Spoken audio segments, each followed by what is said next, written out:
అధికారాన్ని అడ్డు పెట్టుకొని గుప్పెడు మనుషులు వెళ్ళి వేల మంది పనిచేసి అండ్ వేల కోట్లు ప్రభుత్వానికి పన్నులు కట్టే భారతీయ సిమెంట్స్ కార్యకలాపాలని ఆపివేయడం కోసం బరితెగించారు అంటే ఇక మనం ఈ వ్యవస్థను ఎలా చూడాలో నిజంగానే తెలియదు. ఆ భారతీయ సిమెంట్స్ వాళ్ళ మైనింగ్‌ని అడ్డుకొని సిమెంట్ ఉత్పత్తి జరగనీయకుండా రోజుకు 4,00,00,000 నష్టం మిగిలిచ్చి జనరల్ మేనేజర్ల మీద దాడి చేసి రోడ్డుకి అడ్డంగా గనుక వెహికల్‌ని ట్రాక్టర్లు, లారీలు అడ్డపెట్టేసి ఆడ కొందరు మూకలను పోగేసి ఏమనంటే అధికారం మన వైపు మన వెనక ఉంది. సో మొత్తం మీద సరే ఈ అంశం మీద భారతీయ సిమెంట్స్ హైకోర్టుకు వెళ్ళింది. 2 రోజుల పాటు విచారించినటువంటి న్యాయమూర్తి కుంజ మహేశ్వరరావు గారు జస్టిస్ తాను చాలా విస్పష్టమైన తీర్పు ప్రకటించారు. భారతీయ సిమెంట్స్ కంపెనీ 2007 నుంచి సంబంధిత చట్టబద్ధ సంస్థల నుంచి అవసరమైన అన్ని అనుమతులు పొంది వ్యాపారాన్ని నిర్వహిస్తూ ఉంది. కరువు ప్రభావిత ప్రాంతంలో ఉన్న ఈ కంపెనీ నిరుద్యోగులకు ఉపాధి అవకాశాలు కల్పిస్తుంది.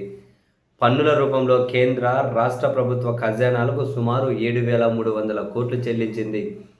కంపెనీ వ్యాపార కార్యకలాపాలను బలవంతంగా అడ్డంకులు సృష్టించడం, రాకపోకలను నిరోధించడం తప్పనిసరిగా అరికట్టాలి.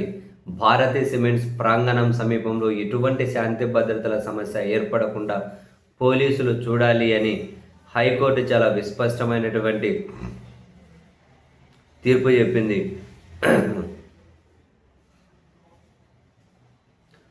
భారతీ సిమెంట్స్ ప్రాథమికంగా 2007 నుండి చట్టబద్ధ సంబంధిత అధికారుల నుండి అవసరమైన అన్ని ముందస్తు అనుమతులను పొంది తన వ్యాపారాన్ని కొనసాగిస్తుంది.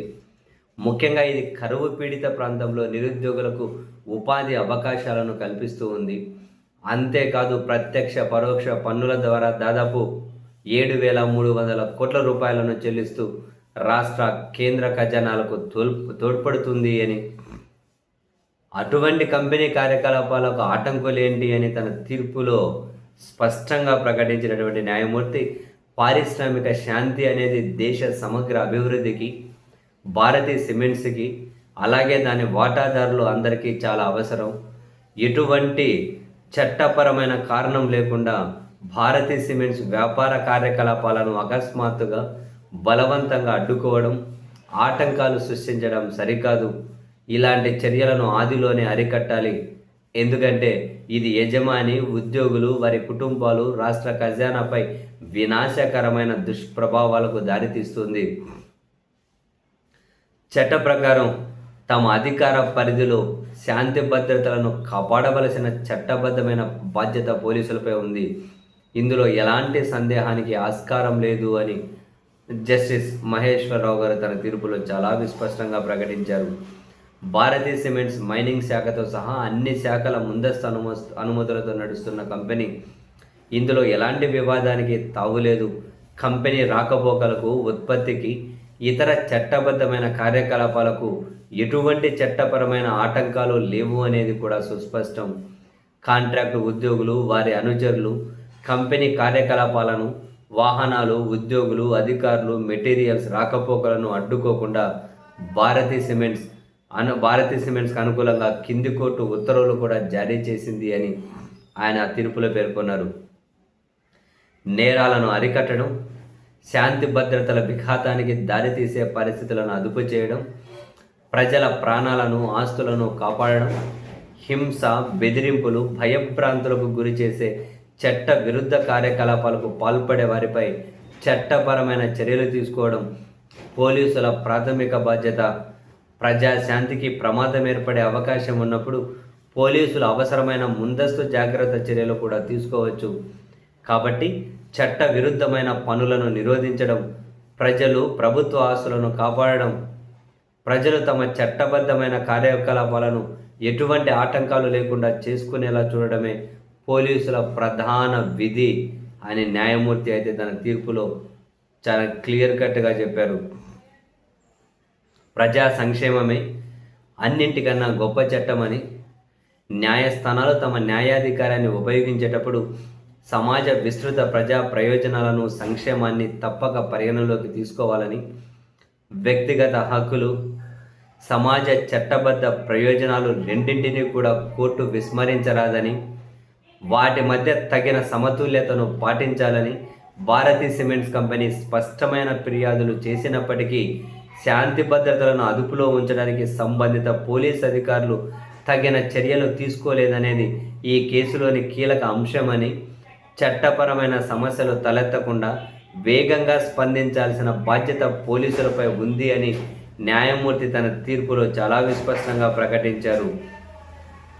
పారిశ్రామిక శాంతిని కాపాడేందుకు రాజ్యాంగంలోని ఆర్టికల్ 226 ప్రకారం హైకోర్టు తన అధికారాన్ని ఉపయోగించి అధికారులకు తగిన ఆదేశాలు ఇవ్వవచ్చా లేదా అనే కోణంలో కోర్టులు వెల్లడించిన చట్టపరమైన తీర్పులను పరిశీలించడం ఎంతైనా అవసరమని, Raghavan versus superintendent of police కేసులో కేరళ హైకోర్టు విస్తృత తీర్పును ప్రకటిస్తూ యజమానులకు కార్మికులకు నడుమ వివాదాల పరిష్కారానికి లేబర్ చట్టాలు ఉన్నప్పటికీ శాంతి భద్రతల సమస్య తలెత్తినప్పుడు యజమానులు రాజ్యాంగంలోని అధికారిన 226 కింద కింది హైకోర్టును ఆశ్రయించి పోలీసుల రక్షణ కోరవచ్చు అని చెప్పి కూడా కోర్టు తెలిపింది.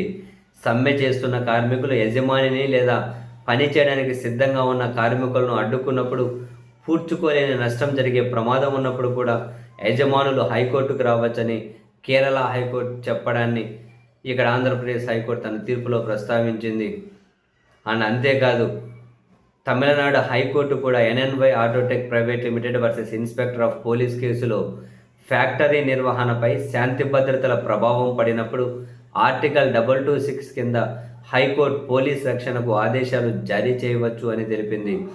కార్మికులు శాంతియుతంగా సమ్మె చేయవచ్చని, అయితే ఫ్యాక్టరీపై, తోటి కార్మికులపై లేదా మెటీరియల్ తరలింపు విషయంలో హింసకు, బెదిరింపులకు పాల్పడడం, రాకపోకలకు ఆటంకాలు సృష్టించడం వంటివి చేయరాదని ఆ హైకోర్టు స్పష్టం చేసింది. పోలీస్ రక్షణ అనేది కేవలం శాంతిని కాపాడడానికి చట్టబద్ధమైన రాకపోకలకు మాత్రమేనని, వారి మధ్య ఉన్న పారిశ్రామిక వివాదాన్ని హైకోర్టు పరిష్కరించది అని చెప్పి న్యాయమూర్తి తన తీర్పులో అయితే చాలా స్పష్టంగా పేర్కొన్నారు. Indian cement versus state of AP కేసులో శాంతి భద్రతలను కాపాడడమే పోలీసుల ప్రాథమిక విధి అని ఇదే హైకోర్టు చాలా స్పష్టంగా పేర్కొందని, పెద్ద సంఖ్యలో కార్మికులకు ఉపాధి కల్పిస్తూ పన్నుల రూపంలో రాష్ట్రానికి లబ్ధి చేకూరుస్తున్న పరిశ్రమను కార్మికుల నిరసన కారణంగా మూసివేసేలా చేయకూడదు అని, కాంట్రాక్ట్ కార్మికులకు తమ ఉద్యోగానికి సంబంధించి ఏవైనా ఫిర్యాదులు లేదా డిమాండ్లు ఉంటే వారు లేబర్ కోర్టు లేదా సంబంధిత లేబర్ అథారిటీ వద్ద తగిన పరిష్కారం కోరాలి. హింస, ఆటంకాలు, అలజడులను నిరోధించి పరిశ్రమ తన చట్టబద్ధమైన కార్యకలాపాలను శాంతియుతంగా నిర్వహించుకునేలా చూసేందుకు పోలీసులు అవసరమైన చర్యలు తీసుకోవాలి. ఈ ఉత్తర్వుని ఇదే హైకోర్టుకు చెందిన మరొక సింగిల్ జడ్జి కూడా అనుసరించారు. అందువల్ల పారిశ్రామిక శాంతికి సంబంధించి రాజ్యాంగంలోని ఆర్టికల్ 226 కింద ఈ కోర్టుకు విస్తృత అధికారాలు ఉన్నాయి అని చెప్పి తన తీర్పులో జస్టిస్ మహేశ్వరరావు గారు అయితే తేల్చి చెప్పారు. అంటే ఈ విధంగా అక్కడికి వెళ్ళి అటు భౌతికంగా అడ్డుకోవడం, ఇంత బరితెగింపుకు మించిన అరాచకం ఇంకేముంటుంది అని మొత్తానికి హైకోర్టు తన తీర్పులో స్పష్టం చేసినట్లుగా అయితే అర్థమవుతుంది.